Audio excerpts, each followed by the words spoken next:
All right, welcome to lecture. We'll get started in just a minute. Picking up here where we left off in chapter 7. Like usual, if you have any questions, feel free to ask them in the box, and we'll be sure to get to them.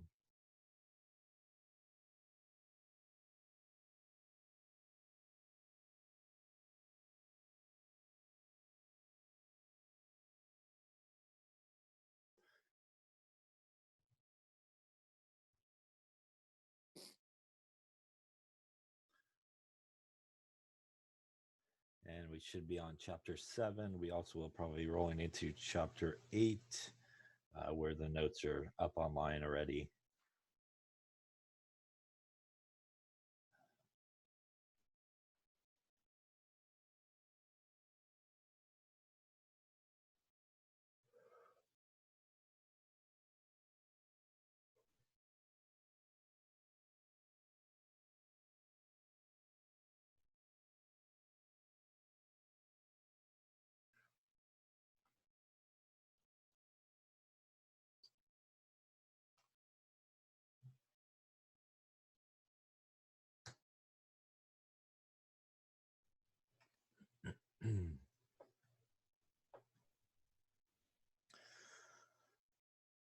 All right, so where we left off last time was we started talking about specific heat. We did an example.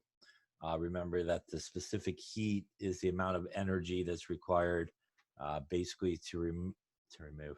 And the amount of energy is required basically to raise 1 gram of a substance by 1 degree Celsius. That's basically the definition of specific heat capacity.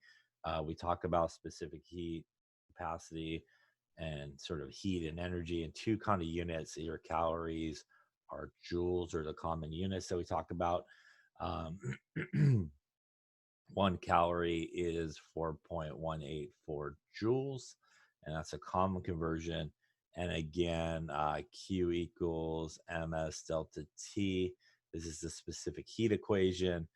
Q is heat, or energy, which can be in one of those two units there. Joules are calories. M is mass, which is in units of grams.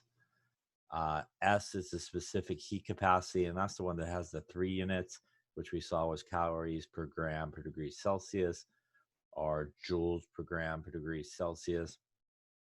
And the change in temperature is our final temperature minus our initial temperature, and that's in units of degrees Celsius.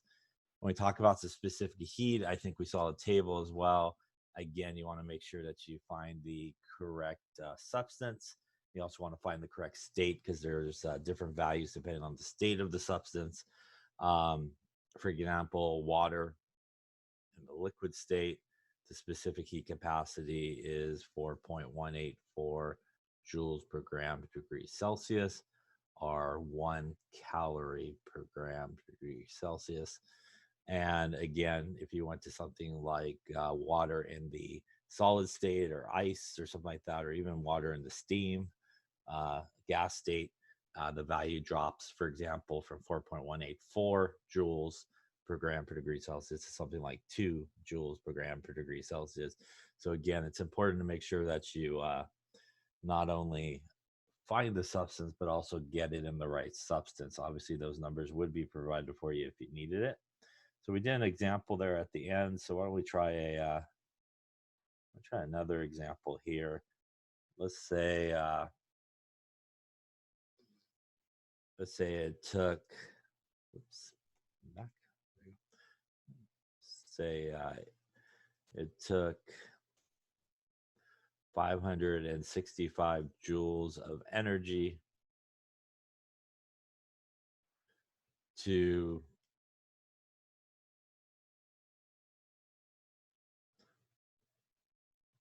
raise the temperature of 110 grams of a metal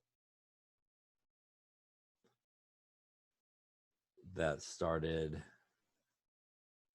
at, we'll go with 35 degrees Celsius.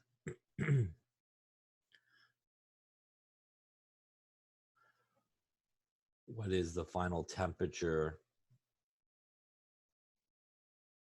of the metal, specific heat capacity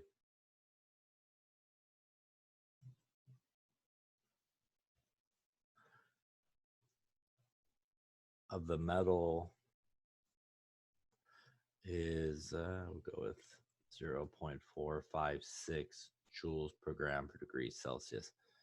So once you find the final temperature in degrees Celsius, so why don't you take a moment and see what you come up with. I will as well, since I just made up the numbers, and we'll see if we end up with the same sort of number. So we're looking for the final temperature here of a metal that it required 565 joules of energy to raise the temperature. That started at basically 35 degrees Celsius. So take a minute or two here and see what you come up with. Like I said, I'll do it as well. Hopefully it'll be a reasonable number. We'll talk about it in like a minute.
Okay.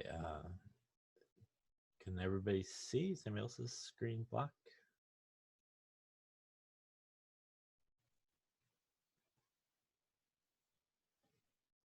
Okay. Perfect.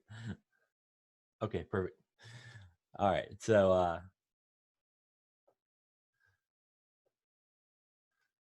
okay, if it is, maybe sign back out and sign back in and see if that helps. Okay, so looks like everybody can see. Perfect. Yeah. Okay. All right. So let's take a look and at this particular problem. And so specific heat, so we do want to use our equation, which is Q equals ms delta T. And what we have is 565 joules of energy. So that's going to be Q. We also have the mass, which is 110 grams. We have the initial temperature here, which is 35 degrees Celsius. We're looking for the final temperature. And we do have S, which is our specific heat capacity of 0.456 joules per gram per degree Celsius. So if we just sort of look at our numbers here, we have Q, we have M, we have S. We don't have really delta T, which is the change in temperature, but we can solve for the change in temperature. If we do, we're basically going to divide M and S to the other side. And if we do that,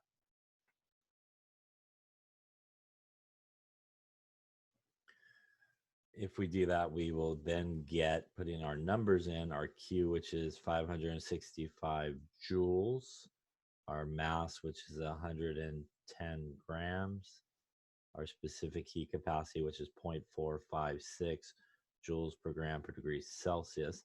In terms of units, the joules will cancel, the grams will cancel, and that will leave us degrees Celsius, which is good, as that is a unit of temperature and what we're sort of looking for here. And if we do that, and it doesn't flip, let's go back that way. We end up with 11.3 degrees Celsius. Now, it's really important that 11.3 degrees Celsius, again, a reminder, is not actually the answer. That is actually just the change in temperature. So this is where it's important to use the relationship for change in temperature, like we talked about before, that the change in temperature is our final temperature minus our initial, because now we have the change in temperature, we had the initial temperature given to us there in the problem. That means that the final temperature would equal the change in temperature plus the initial temperature, and that would give us something like 11.3 plus our 35, and we would end up with 42.3 degrees Celsius. I'm sorry, 46.2. Trying to get 46 point, look at the calculator, right? Maybe 3 degrees Celsius. Technically speaking, 46 if we went the right sig figs in that case, probably based off of the 35 there at the end. So about 46 degrees Celsius would be our final temperature.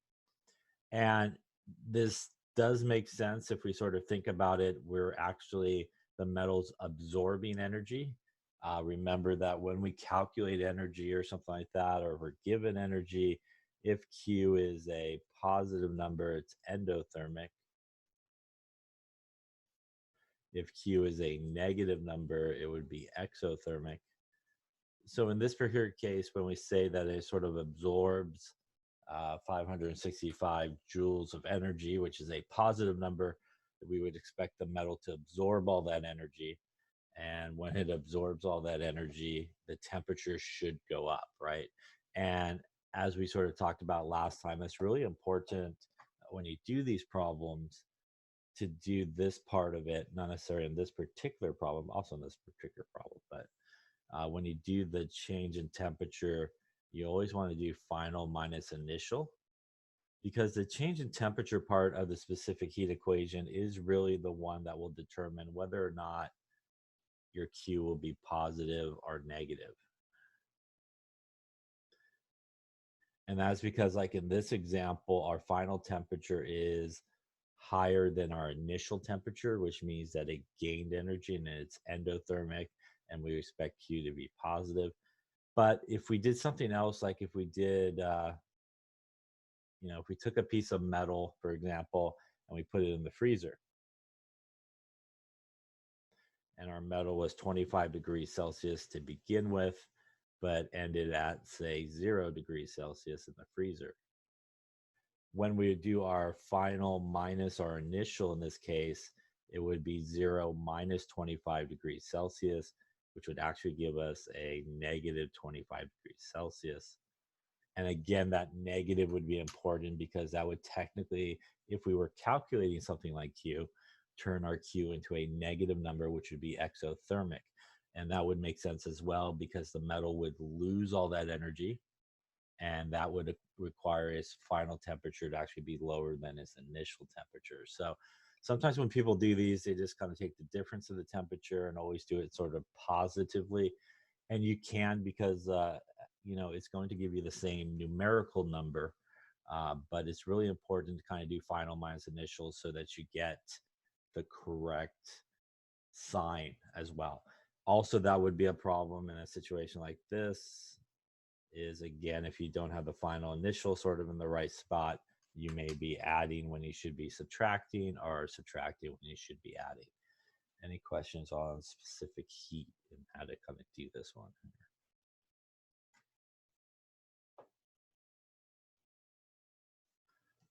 Okay.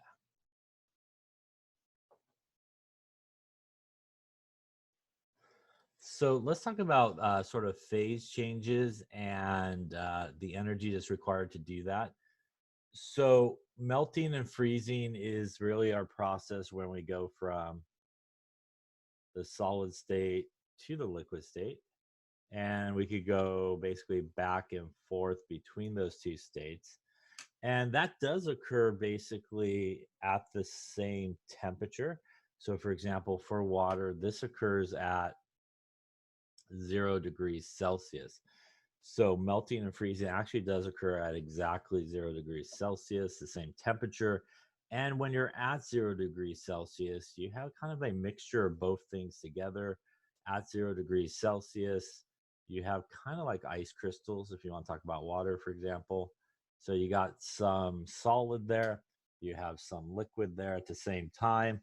And it's really not until you get above 0 degrees Celsius that it completely melts and you get liquid water. And it's not really until you get really a little bit below 0 degrees Celsius that you truly would get ice in this particular case. And right at 0 degrees Celsius, again, both of those things are happening pretty much at the same time.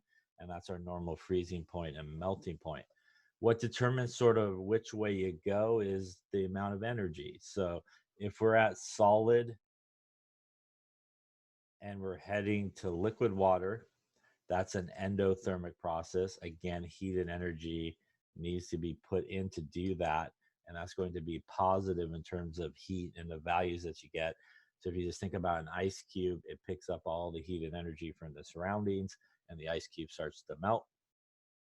And if you have liquid water and you want to get back to solid, for example, that's an exothermic process, sort of like the example we were just talking about with the ice cube, with the metal that we kind of put in the freezer. So if we take that liquid water and we put it in the freezer, the liquid water is going to lose energy, and it's going to be exothermic or negative. And when it loses energy, basically all those molecules basically come together into the solid phase. Now, there's actually a certain amount of heat or energy that's required to do nothing more than at 0 degrees Celsius.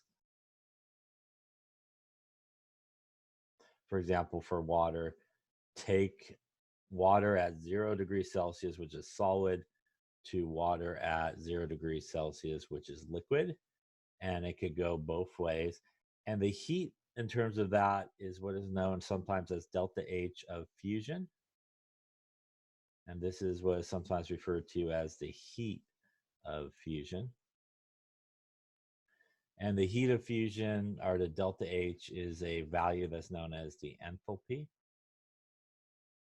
The enthalpy is a fancy symbol for basically heat and energy, and sort of the heat and energy associated with that sort of a process.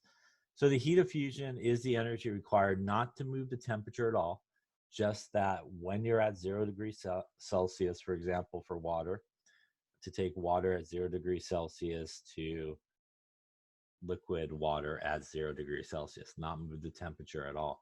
Now, for water, this occurs at 0 degrees Celsius. For other substances, its melting and freezing point are a different temperature. But no matter what the substance is, there's always sort of a heat of fusion basically associated with that. And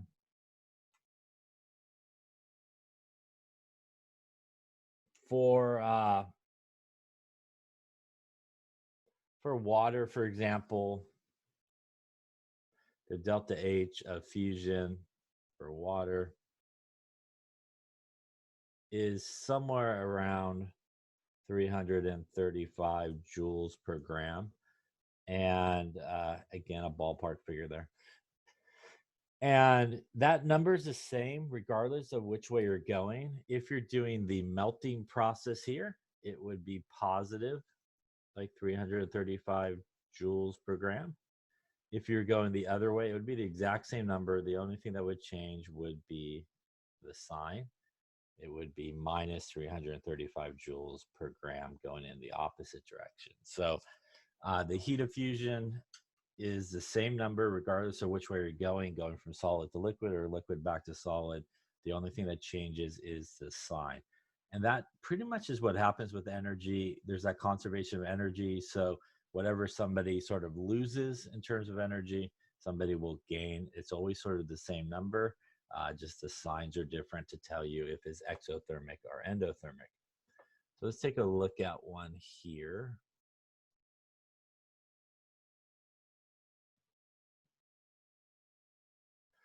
How much energy in calories is absorbed when 50 grams of ice cubes melt?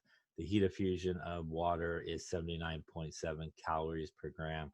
And again, that's just a different unit in calories per gram. So why don't you take a second and figure out how many calories that would be?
All right, so let's take a look here. So this would, again, for water, for example, this would occur at 0 degrees Celsius.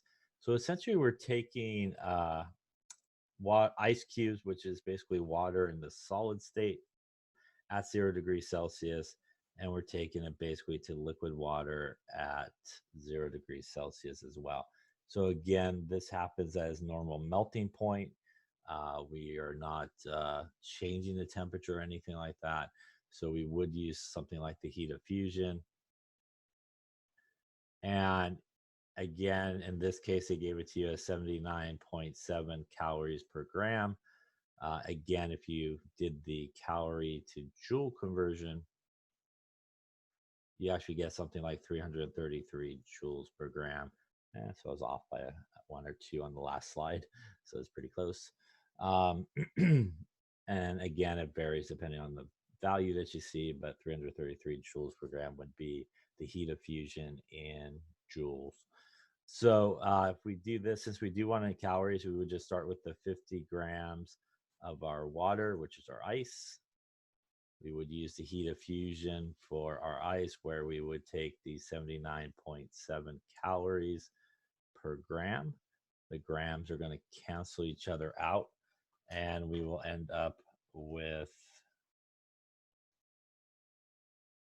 about 3985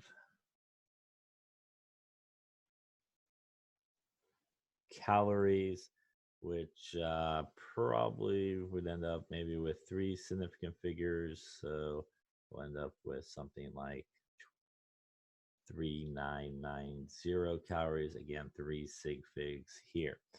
This would be positive, again, because we are going from solid to liquid. We ended up with a positive number here, which means it's endothermic and does make sense. The difference, and the only difference if we were doing the opposite, where we were going from water in the liquid state to water in the solid state at 0 degrees Celsius, again, the only difference here would be how you would apply the heat of fusion. So we would take our 50 grams of water, we would still use the same heat of fusion, and we'll use it in calories in this case. The difference, though, is when we go from liquid water to solid, or liquid to solid, this is exothermic, which means this number here, the heat of fusion, actually should be negative. And you will get, again, numerically the same answer. The only difference is you will have this negative sign. And again, that negative sign, especially when we talk about heat and energy, is important. It implies that, again, that this process is exothermic, while in the first process, when we're going from solid to liquid, it implies that it is endothermic with that positive number. Any questions on that there? Okay. So something like heat of fusion is used strictly for a phase change. And a phase change means we're changing the phases. So in this case, we're going from solid to liquid, or liquid to solid. Again, number for the heat of fusion will be the same, just the sign will be different depending on which way you're going. And also, again, if it's a different substance other than water, you would have obviously a different value than either the 333 joules per gram or the 79.7 calories per gram. Those numbers would obviously be provided to you if you needed them. Okay, so I think it's the same one we just did. Now, when we do sort of another sort of change of state, when we go from basically liquid to gas, that usually occurs at the normal boiling point when we do that. And again, this occurs usually at the normal boiling point. And the process when we go from liquid to gas is known as evaporation or vaporization. And if we go backwards from gas back to liquid, that is what's known as condensation. And this again occurs at the same temperature. So if we're talking about water, we're talking about 100 degrees Celsius. And exactly at 100 degrees Celsius, you have basically both of those things happening at once. You have things sort of in the liquid state, you have things in the gas state. Just like the other transition, it doesn't usually occur until we get a little bit above 100 degrees Celsius that we actually get gas, not until we get a little below 100 degrees Celsius that we'll have liquid. There's also, just like the heat of fusion, a certain amount of energy required to do nothing more than that change. And that is what is known as the heat of vaporization, sometimes referred to delta H of vaporization. And that is the energy needed, again, to do that transition, liquid to gas or gas back to liquid. And again, keeping the temperature constant is when that occurs. And that's the energy required basically to do that. Same thing. So for example, if we were doing water, again, roughly the delta H of vaporization for water is about 2260 joules per gram, give or take. And that means same idea, as we go from liquid to gas, you need to put energy in, and that's endothermic, which means it would be positive 2260 joules per gram going that direction. Going from gas back to liquid, you need to remove the energy or give off the energy, which is exothermic. It would be minus 2260 joules per gram. So again, the number is the same for the heat of vaporization, regardless of sort of which way you go. But again, we use either positive or negative to indicate the process as being endothermic or exothermic when we do that. So let's take a, oops. There's also sublimation. So sublimation is the process, and deposition is the process where we go from solid to gas and we skip liquid, right? In this process, we skip liquid. And same thing going the opposite way when we go from gas back to solid, skipping liquid is a process known as deposition. Again, endothermic as you go from solid to gas, skipping liquid, and exothermic as you go from gas back to solid as you skip the liquid state as well. So something like CO2, which is dry ice goes directly from solid all the way to the gas phase, no liquid mess in between. Dry ice is really CO2 or carbon dioxide is an example of that.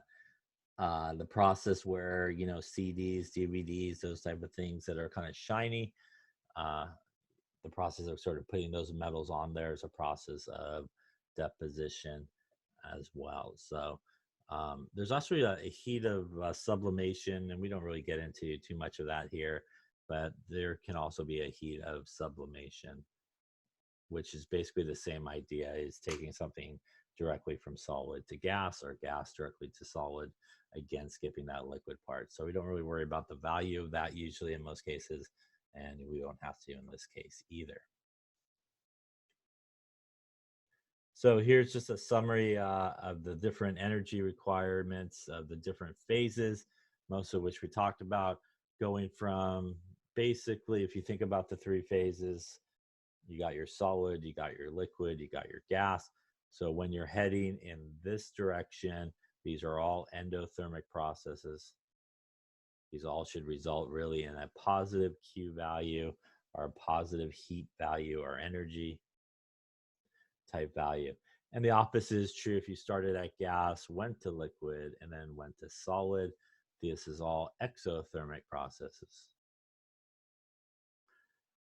And those should end up with negative Q or energy values as you go through it.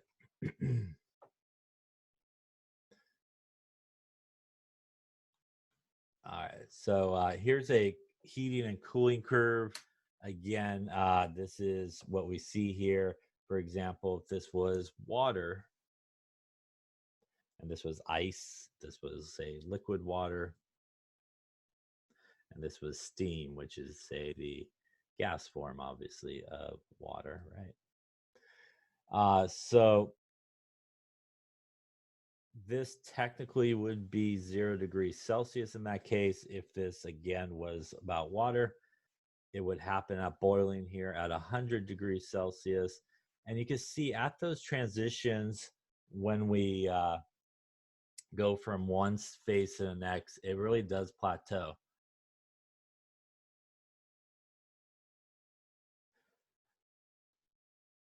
It doesn't, because the temperature really doesn't grow as you go from the different phases, if you will, because basically there's, again, that energy that's required really to sort of separate those molecules from each other, or atoms from each other. And again, that's your heat of fusion or heat of vaporization. So there's sort of like a pause, if you will, because there takes sort of a good amount of energy to do nothing more than to kind of separate everybody as you're going, say, from solid to liquid to gas. And it's sort of, if you want to think about it, stalls at that temperature. And at that temperature, say 0 degrees Celsius, that's why you basically have both phases in equilibrium with each other. You have both phases actually happening at the same time at 0 degrees Celsius. It's not really until you get enough energy to get yourself up to, say, just above 0 degrees Celsius that you truly do have enough energy to have separated them all. And that's when you start to see the temperature start to change.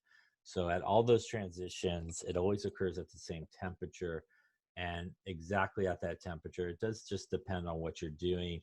Again, if you continue to supply energy, it will continue to melt, and more molecules will gain enough energy till finally you'll start to see, obviously, the temperature start to rise, and vice versa. If you're kind of going the other way, more and more molecules at, say, 0 degrees will lose enough energy that you'll actually see a significant amount of those molecules come together in like the solid phase.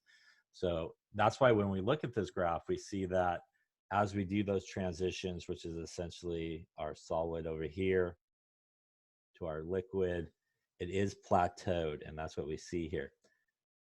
And that means, again, we're not changing the temperature, but we are changing the phase of it. And this is where our delta H of fusion would come into play. And here, again, it's plateauing at 100 degrees. Again, we have both phases in equilibrium at that point, and that's where our delta H of vaporization would come into play. Now, when we look at this graph, we could also use this graph to sort of help us as well, because when we look at, say, something from here, say point A, if you will, all the way up to, say, point B, this is all the same phase. So this is all solid all the way through here. But the difference here is we are changing the temperature, right?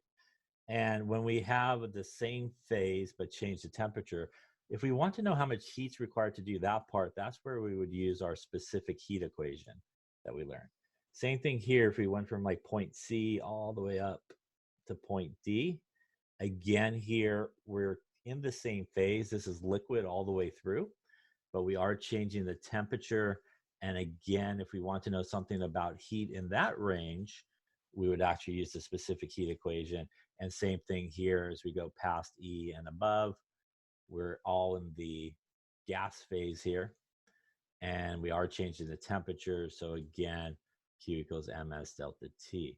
So you could actually use the heat of fusion and the heat of vaporization along with our specific heat equation to figure out what happens or how much energy is required to actually take a substance from different phases and end at different temperatures. So sometimes it's very helpful if you do a problem like that, and we might do an example here in just a second, to sort of think about this curve and draw this curve. So it kind of helps you visualize where you need to be. This is basically the opposite. This is a cooling curve. So this would be exothermic. So we would be starting in the gas phase. It would cool down to the liquid phase. Again, you can see it plateaus there. If we're talking about water at that point, it would be 100 degrees Celsius. And as we continue to cool back down, we would hit 0 degrees Celsius where our phase change would occur. So this is basically the same sort of plot. Here again, this is all the same phase, but different temperatures. We would use Q equals ms delta T. This here would be our heat of vaporization, which would be negative in this case. This would be our Q equals ms delta T. This would be our heat of fusion, which would also be negative in this case since we're going down. And again, we're same phase, and we would use our Q equals ms delta T. So to sort of walk you through sort of an example like that, let's take a look at if we started with, say, if we started with 125 grams of ice at 0 degrees Celsius, how much heat is required to get 125 grams of steam at 100 degrees Celsius? So if we were to do this, again, you could kind of make a little curve like we just saw. And if you did,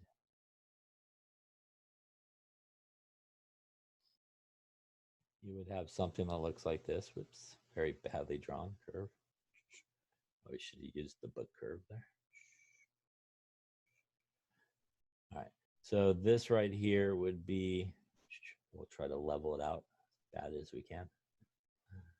This would be 0 degrees Celsius. This over here, again, imagine they're straight lines, would be 100 degrees Celsius. This would be our steam up here. This would be our liquid water here. This would be our ice here, which is our solid version of water in this particular case. So when we would do this sort of problem here, you could kind of follow it along on the curve. So basically we are starting at, excuse me. We are starting at 0 degrees Celsius right here. And we're at ice at 0 degrees Celsius. So the first thing we would have to do is actually take the 0 degrees Celsius and go from 0 degrees Celsius to liquid water at 0 degrees Celsius. So the first thing we would do would be that process there, where we go from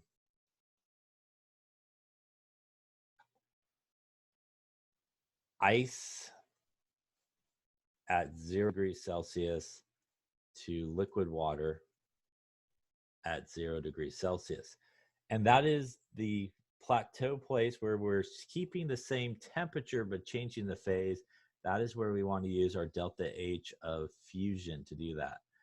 So I'm going to use the value 333 joules per gram for that. So for water, we would then start with our first step, which would be our 125 grams of ice. We're going to need to take it through that heat of fusion, 333 joules per gram. And that would get us 41,625 joules. Again, it would be positive because we're going from solid to liquid, right? So that's an endothermic process. That then puts us now at 0 degrees Celsius, liquid water. And the next thing that you would have to do, if you kind of look at the graph here, is we're now sitting right here. The next thing we need to do is take it from 0 degrees Celsius liquid water all the way up to our next transition, which would occur at 100 degrees Celsius. So that's all the same phase going through there in red. That's all liquid. So the second step would be to take it from 0 degrees liquid water to 100 degrees liquid water, right? So as you remember from the last graph that we were looking at, again, when we have the same phase, but we change the temperature, that's when we use our specific heat equation that we used earlier. And again, the specific heat of liquid water, and since I did the other one in joules, I'll do this one in joules as well, joules per gram per degree Celsius. So put in our numbers, our Q would equal the mass. Again, we didn't lose any of the mass along the way, hopefully. We'll put in our numbers. Now, again, our final temperature is 100 degrees Celsius up on top. Our initial temperature was 0 degrees Celsius. And for that process to take it from liquid water at 0 degrees Celsius to liquid water at 100 degrees Celsius, we would end up with 52,300 joules of energy to do that transition. And now you may say to yourself, well, I'm at 100 degrees Celsius, which is where I want to end, but it's actually not where you want to end because you're at 100 degrees Celsius, but you're still at liquid water. We want to get to steam, which is gas at 100 degrees Celsius. So we actually have one last transition that needs to occur. We're at 100 degrees liquid water. We need to take it across to 100 degrees in the gas phase. And that would be the third step that we would have to do in this transition. In this case, we are taking it now from Step number 3,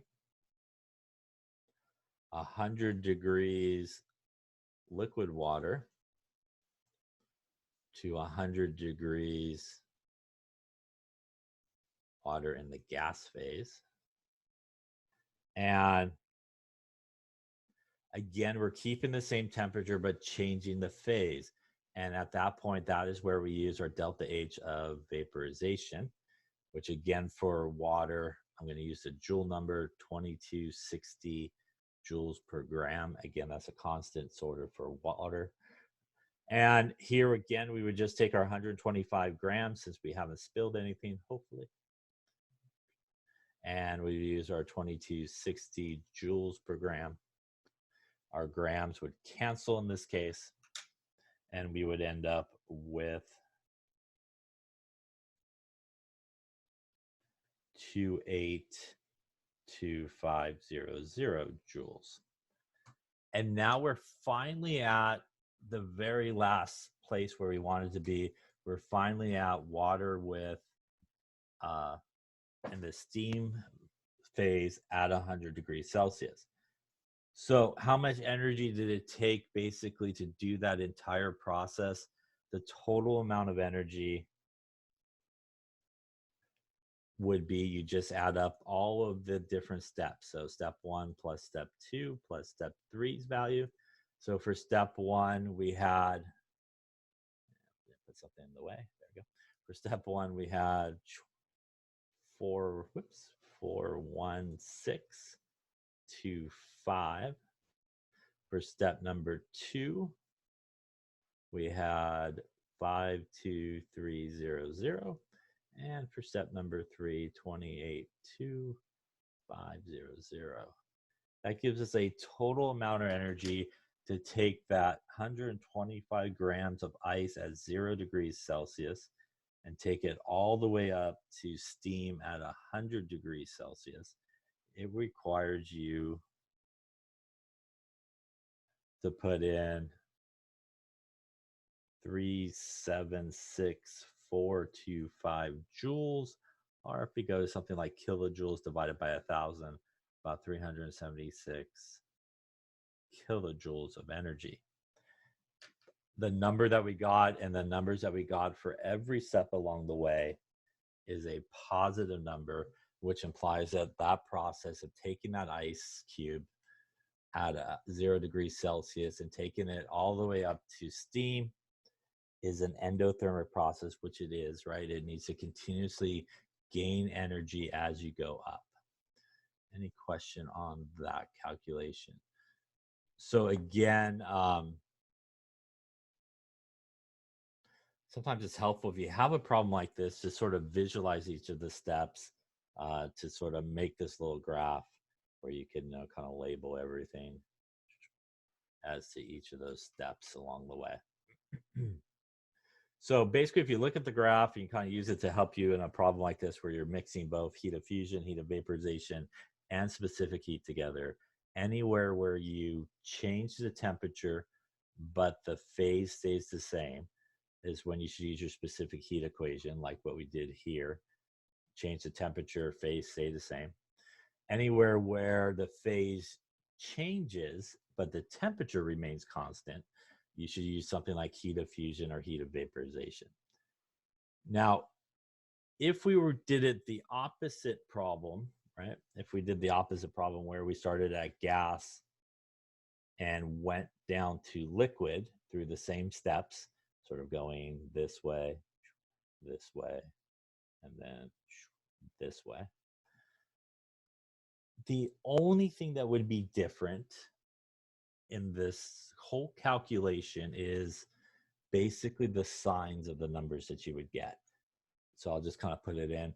If we went the opposite way, this number here would be a negative because it would be exothermic, which means this number would end up being a negative.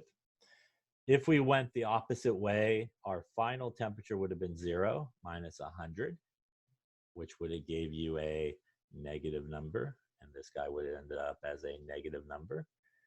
And if we went the opposite way, that first step would have been this step actually, and that would have been a negative number, which would have gave you a negative number, turning all the bottom ones into a negative number, and we would have ended up with a negative number. So if we did the opposite sort of steps,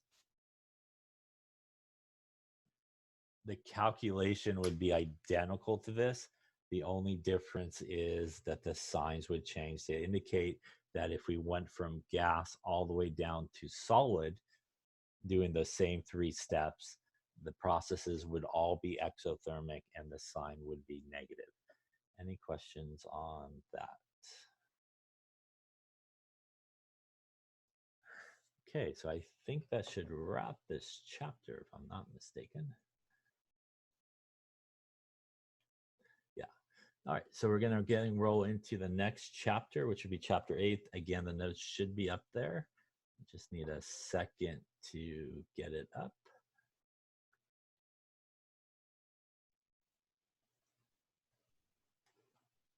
Okay.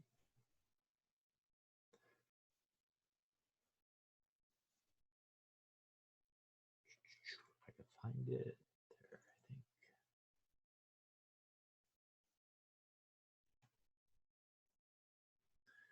It doesn't like that. All right, let's try that again here.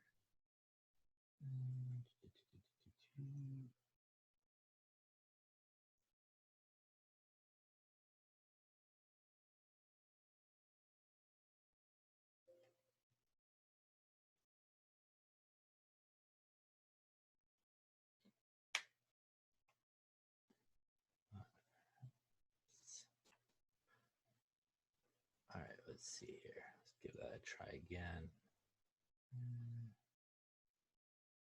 Hopefully, feel like that better, I hope.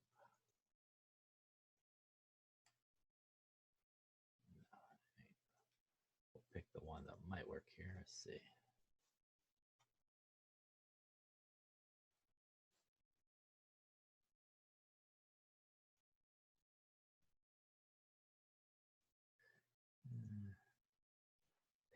Picky. Choices. Try that one. There we go. Eventually, you keep clicking, right? You'll find one that will stay. All right, there we go.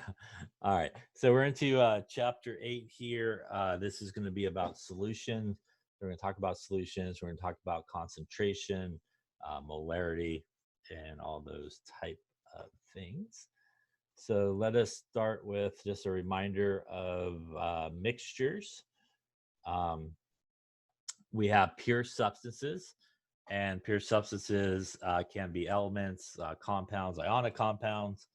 A pure substance really is just something by itself, like water, for example, right?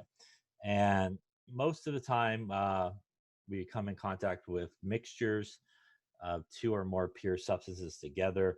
So a reminder that a heterogeneous mixture is one where even if you mix it sufficiently, you will still see sort of different phases there. You'll see different layers. While a homogeneous mixture means that if you mix it sufficiently enough, basically everything will sort of, if it's a solid and a liquid, everything will dissolve in each other. It will all look like one phase. If you take, for example, sand and water, you can mix sand all day and that water is never going to dissolve. And that would obviously be a heterogeneous mixture. You can still see the sand in the water. If you take some salt and you put it in water, the salt will dissolve in the water. And when you look at it, it will look the same throughout and it'll just look like water. And that would be a homogeneous mixture. Now, a solution really is a homogeneous mixture. And when we talk about a solution, and what we just talked about really is the difference between 2 very common symbols that you see. We sometimes will see L, which again is the liquid sort of state. And we'll also sometimes see AQ, which is the aqueous state. And really the difference between a liquid and an aqueous is an aqueous really is a solution. So usually when you see that aqueous symbol, that's a solution. Well, something that has the L symbol next to it is really just a pure liquid. So what I mean by that is, for example, if you had just H2O. That would be a pure liquid. So if you had nothing else with it, just straight H2O, that's going to be a liquid. If you take that H2O and you mix it with something like sodium chloride, which is a solid, these two guys are going to, the solid is going to dissolve in the water. And what we would end up with is a sodium chloride solution, which would typically get the aqueous symbol next to it. So again, the difference between L and AQ is L is a pure liquid by itself. There's nothing else with it. It's really not a mixture. While a solution technically is a homogeneous mixture where everything sort of mixes really well and it all looks like one sort of solution. And those guys are the ones that get that AQ symbol next to it. Now, when we do talk about a solution is actually made up of two parts. The smaller part of a solution is what's known as the solute. So the solute is the smaller part, while the larger part of a solution is the solvent. So both of those things basically are what make up a solution. A lot of times the solvent in a solution is water. Water is a very good solvent because it's polar. It doesn't always have to be water. You could use other things as solvents, but a lot of times, especially for ionic compounds, it works really well. Polar compounds, it works really well. Water, but again, it doesn't always have to be water, but very commonly water is. So in sort of our above example here, when we're talking about this solution, the again here, the water would be our solvent. The sodium chloride would be our solute. So sometimes people are like, how do I know sort of what is the solute in a solution? And typically speaking, the name of the solution is usually always the solute. So if you have a sodium chloride solution, the solute would be sodium chloride. If you had a hydrochloric acid solution, the solute would be hydrogen chloride or hydrochloric acid. If you had a calcium chloride solution, calcium chloride would be the solute. So the solute is usually, again, the name of the solution. And probably most cases, if you want to figure out the solvent, again, especially if it's an ionic compound like sodium chloride would be, calcium chloride would be, usually it's probably water is the solvent. But again, a reminder that water does not always have to be the solvent. You could definitely use something else. And in certain cases, as we'll talk about as well, water would actually be a very bad solvent in certain situations, which we'll also get into, I believe, in this chapter.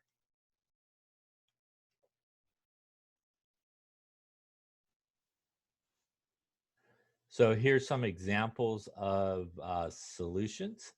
And again, although we oftentimes think of solutions as sort of aqueous and this sort of liquid sort of phase, if you will, you can have, a solution that's made up like air. The major component of air is nitrogen, but it's also made up of other things like oxygen, CO2. When we look at air, although we don't think of it as a solution, it is definitely a mixture of more than one thing, and it all looks the same throughout.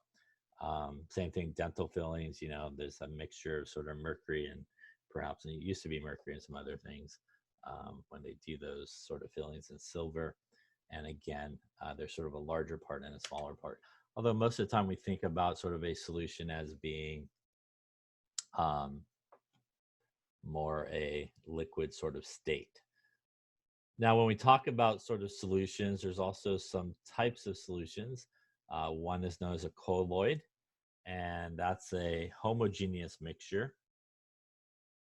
And a colloid is very large particles. They often are, excuse me, they're often things like large proteins and stuff like that. When we take something that's a colloid, they cannot be filtered from other components. So, just a simple explanation of that. If you take a funnel and you have like a filter paper on there, And again, if you put your colloid through, it basically would be trapped on that filter paper. So it's kind of too large to go through, say, like a filter paper, and it would be trapped. Also, another sort of large mixture is what is known as a suspension. And a suspension is a heterogeneous mixture, and that also contains large particles, oftentimes suspended in a liquid. These particles are large enough that you could kind of see them with your eyes, as opposed to, say, colloids, where you might not be able to see them, but they would get trapped. So suspension, they can be filtered away from a liquid or separated using a centrifuge. So, for example, if you took a funnel, a very bad broken funnel, apparently. Let's do that. And you did that. And if you took something that was like a suspension, so for example, let's say we had like sand and water, for example, right? Our suspension would be sand. We could pour that in there. Obviously, the water part would go through, but the sand would be trapped up there on the filter. And again, you'd be able to see the sand in the water, right? And again, that's a heterogeneous type of mixture. So suspensions can be filtered from one another, are separated by a centrifuge. Same thing if you had in a test tube, for example, kind of a liquid component and then this kind of solid that's sort of floating around in there. A centrifuge, basically, you can put the test tube in, it'll spin it really, really fast. And by the process of doing that, what will end up happening is you'll have that liquid part and that solid would all kind of come together, usually in a corner of the test tube. And you could obviously pour off the liquid and you would have your solid sort of separated from it. So again, that's another way that you could kind of separate it.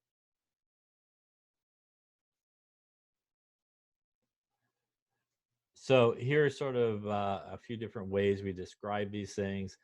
A solution is very small. A solution obviously would would go through a filter, right? So if you had that funnel, and if I took a sodium chloride solution, right, which is a homogeneous mixture, and if I took that solution and poured it through on my filter paper, it would all go through, right, into something. You would still get your sodium chloride solution. So you're not able to obviously separate the solution into its components by filtration. The salt water would just flow right through that funnel. A colloid, again, is a little bit larger. It doesn't settle either, and the components cannot be separated by filtration techniques. And lastly, our suspension, it does settle out, and you can separate it by filtration or centrifuging, like we were just talking about. So the next thing we're going to talk about then in terms of solutions is ways to classify certain solutions. And we're going to talk about electrolytes and non-electrolytes. So basically an electrolyte, which is this definition over here. So an electrolyte is a substance that is able to conduct electricity in water. And really the reason why it's able to conduct electricity in water is because it's able to produce ions. So because it's able to produce ions in solution, those positive cations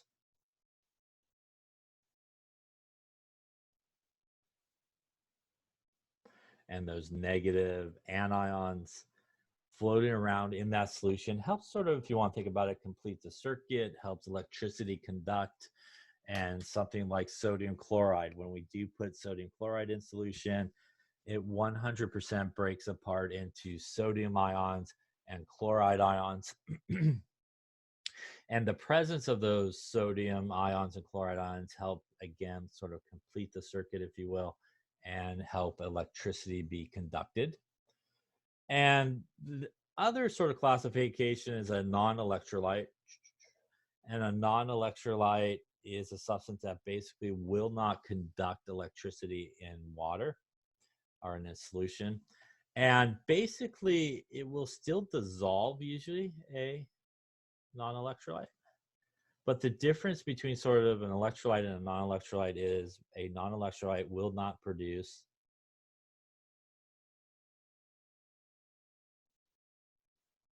any ions. So because it doesn't produce any of these ions, it has no positive or negative guys basically floating around. It's not able to conduct electricity.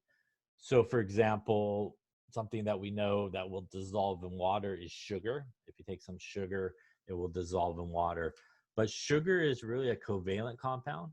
So sugar is really made up of carbons, hydrogens, and oxygens, which they're all basically sharing of electrons. So when sugar goes into water, it basically stays together. So no ions are produced, so no positives or negatives. And that's different than when you take sodium chloride and put it into water. You get sodium chloride that's a solution. And really what you end up getting, as we see on the bottom there, is sodium ions and chloride ions. So you get a lot of these ions here. And that's, again, what makes a sodium chloride solution an electrolyte. Now, if you took just solid sodium chloride, not in water, not dissolved in water or anything like that, the solid sodium chloride would actually be a non-electrolyte. It wouldn't actually conduct electricity.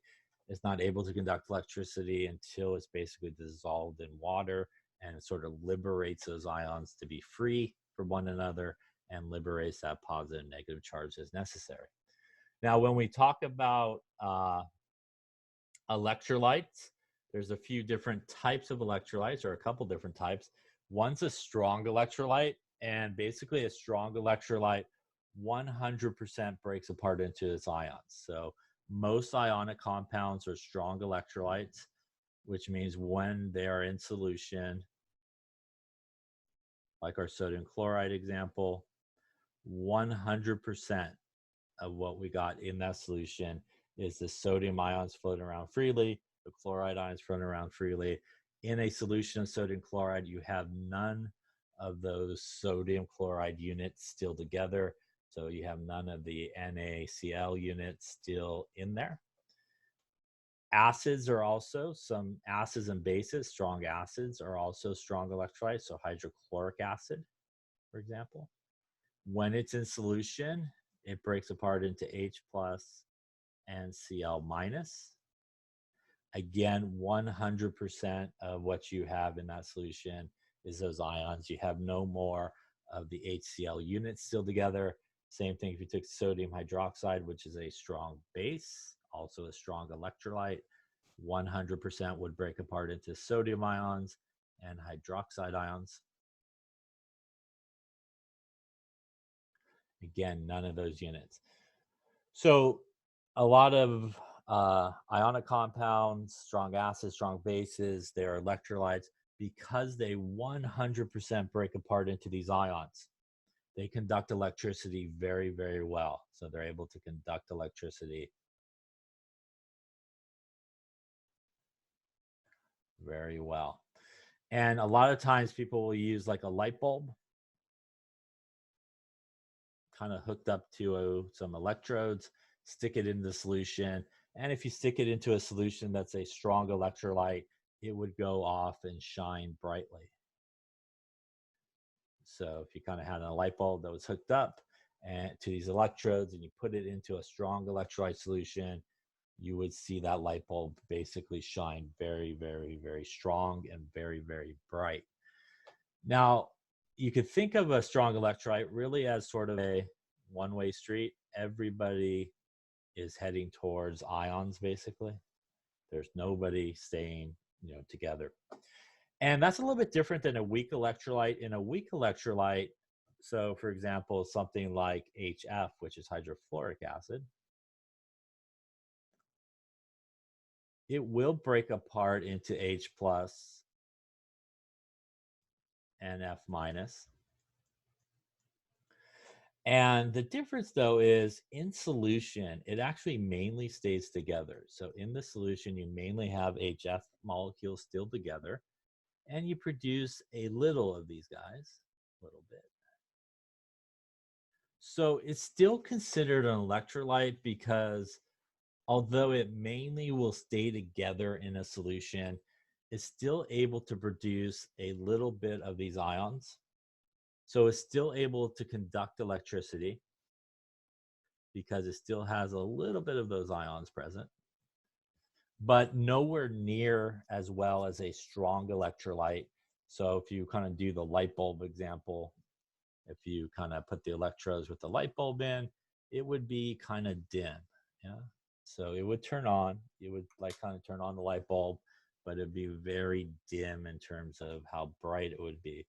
Another example, something like acetic acid, a lot of weak acids and weak bases are weak electrolytes, and it would break apart. Acetic acid is basically the major component in vinegar.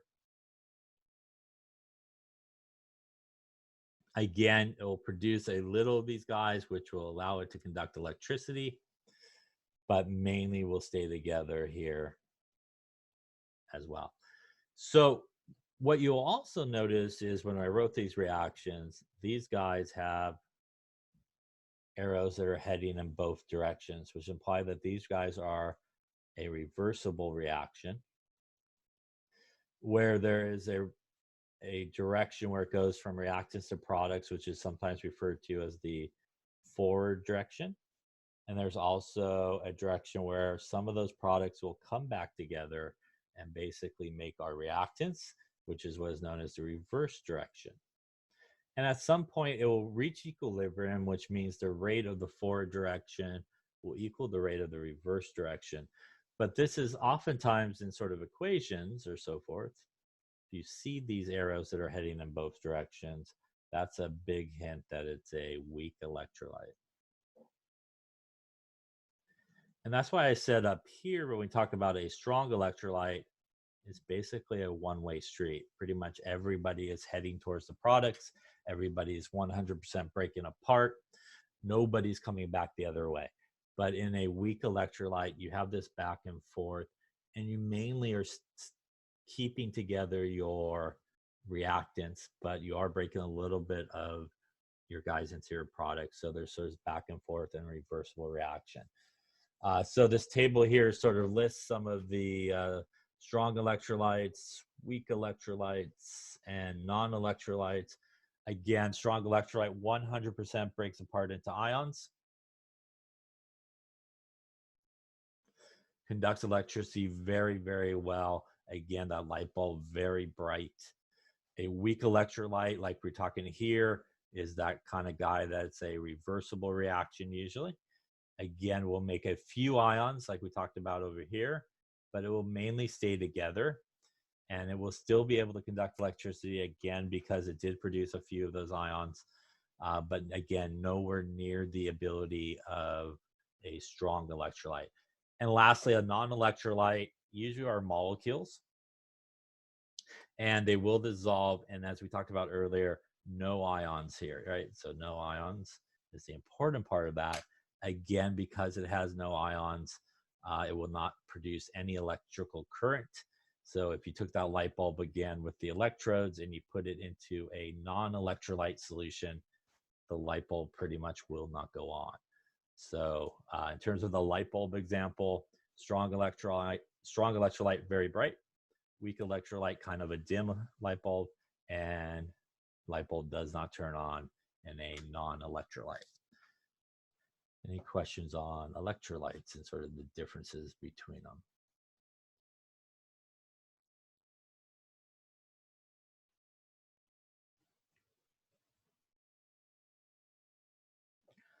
Another sort of aspect of a solution, and sometimes the way a concentration of a solution is sort of thought of, is what is known as equivalence.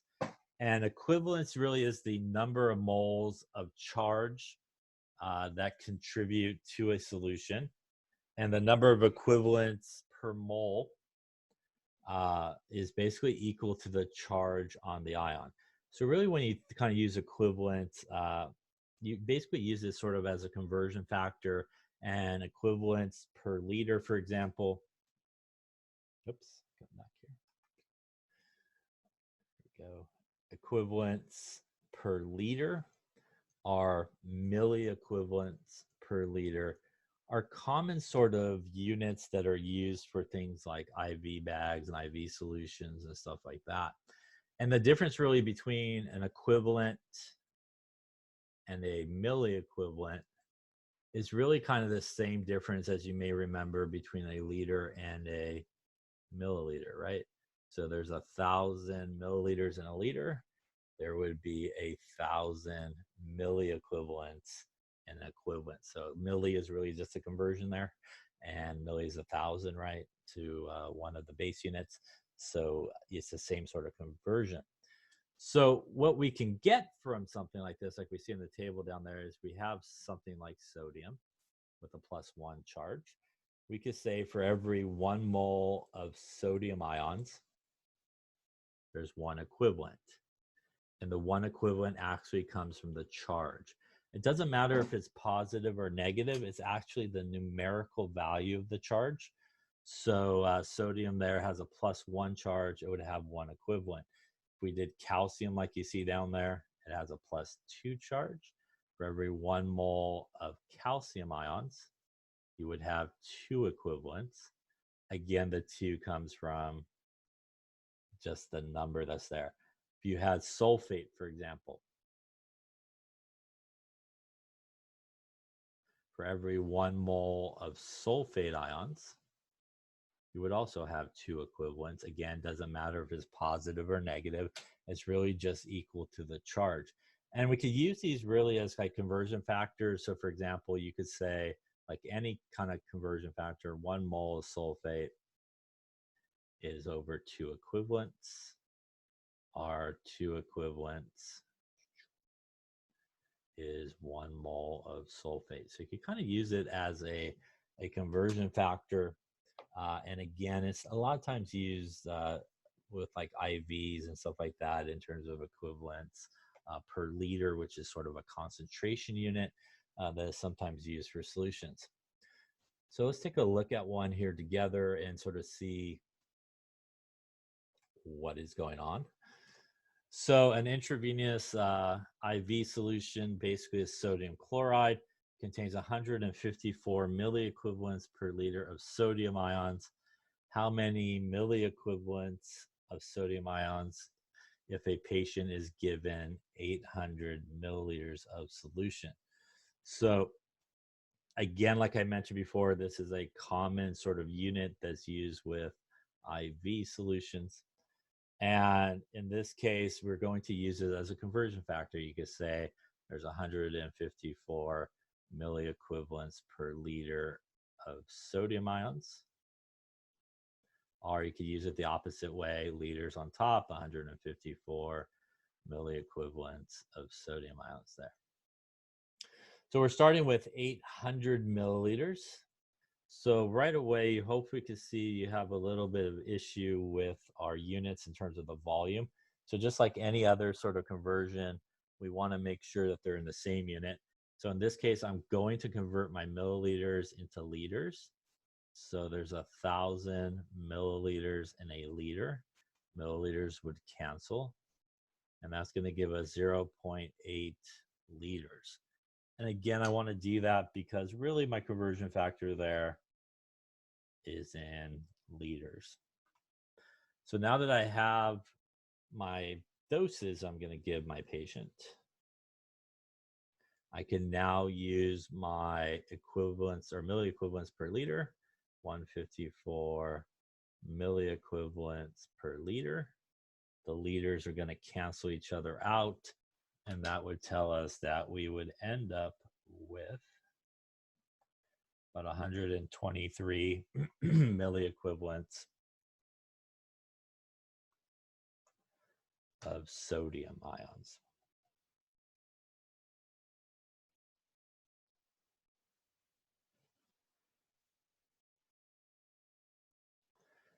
Any question on that sort of conversion?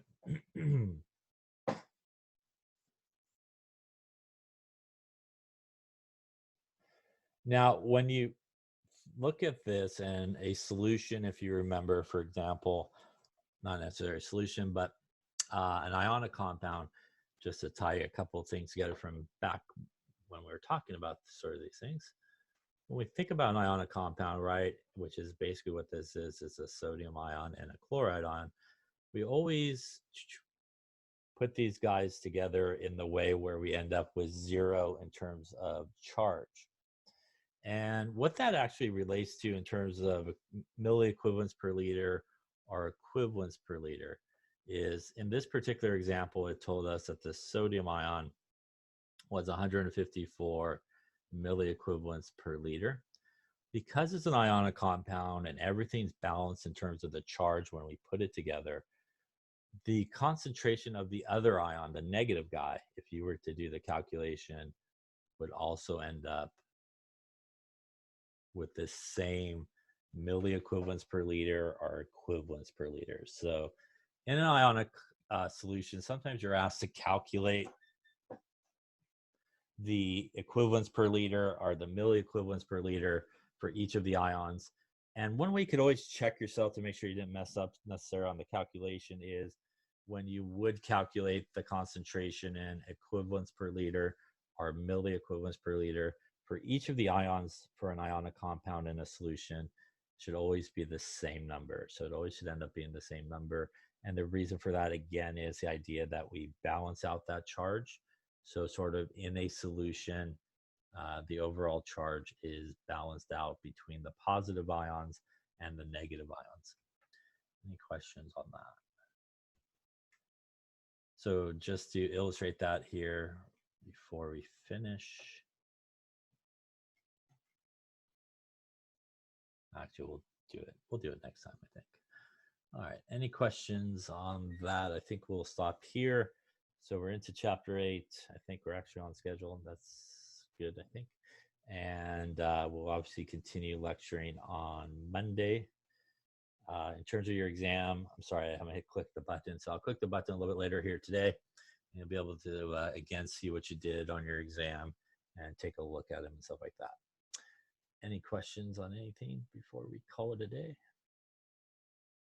Okay. Well, have a good weekend. It's weekend time, I think. Have a good rest of your day, and I'll see everybody back on Monday. Thank you. You too. Have a nice one.